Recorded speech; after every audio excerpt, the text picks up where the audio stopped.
Ito na, no? Next vlog po natin, ito po yung tinatawag namin na asunting, no? Akupulko, no? Akupulko. Ito po ay ito po ang herbal na ito po ay aprobado po ito, no? Sobrang aprobado po ito sa DOH. Kasi nagtataglay po ito ng mga anti-fungal infection, no?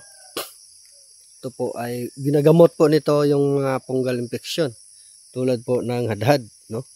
Mabuni at saka yung mga ano-ano pa ang kumakati sa katawan mo. Ayan, no? Pag kumakati yung katawan mo, ito yung gamitin mo. Tulad po sa akin ngayon ay mayroon po akong tinatawag na hadhad. Ito po. Pag may ganito ka, no, gamutin mo na nang maaga pa. Kasi mula ito sa dagat, no. Allergy po kasi ako sa dagat, no. Nung maligo ako sa dagat, may ganito po ako. Kaya gagamutin po natin ito ng sunting o akupulko. Yun, no.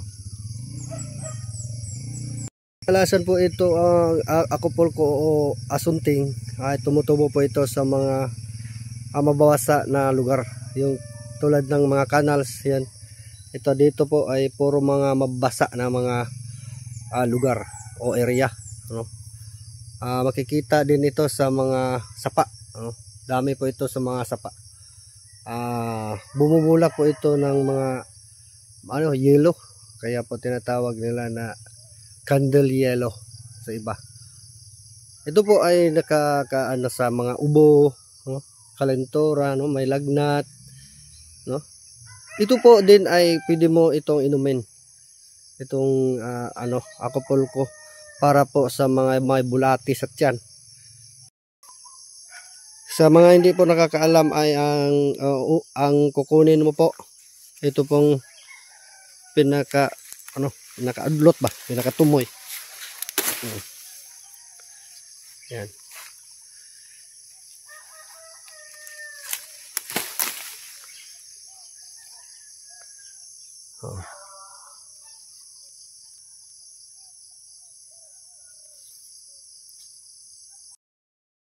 Ayan na po yung bulaklak po ng akupulko, no? Sobrang ganda po ng bulaklak ng akupulko.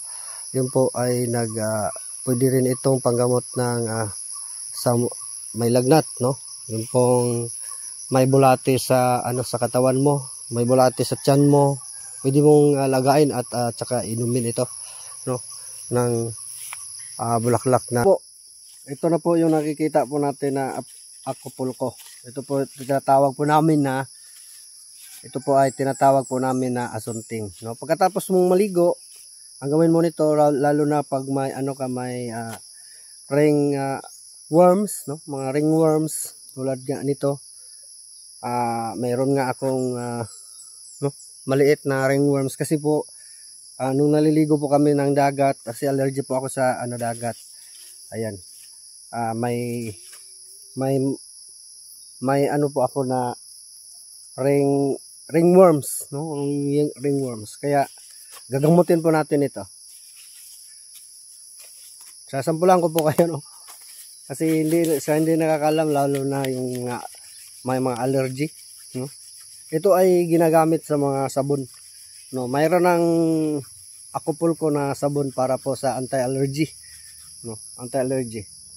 Ganyanin nyo lang po at tapos ipahid mo.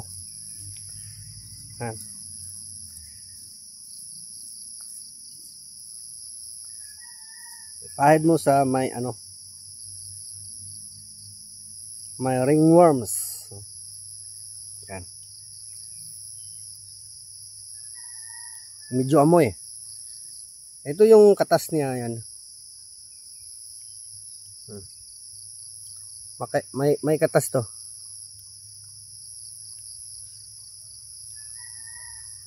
Ayan.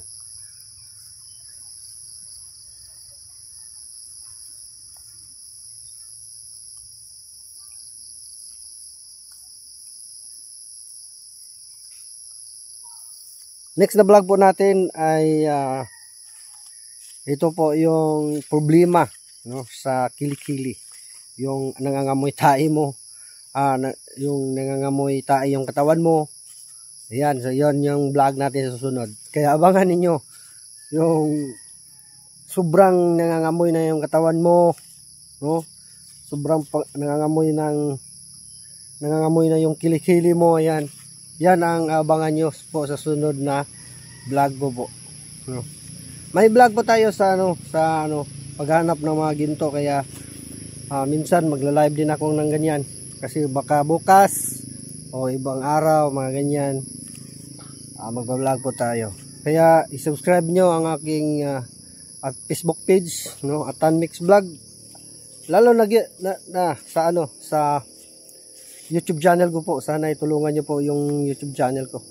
Kasi maliit na lang na ma-monetize na po tayo. Maliit na lang. Kaya subukan nyo mag-subscribe at mag-share sa aking YouTube channel. Kaya salamat po sa mga tumutulong po sa aking video, nanonood po at nag-share. Sana ay makatulong po ito sa inyo at i-share niyo na lang para makatulong din sa iba. Maraming salamat po.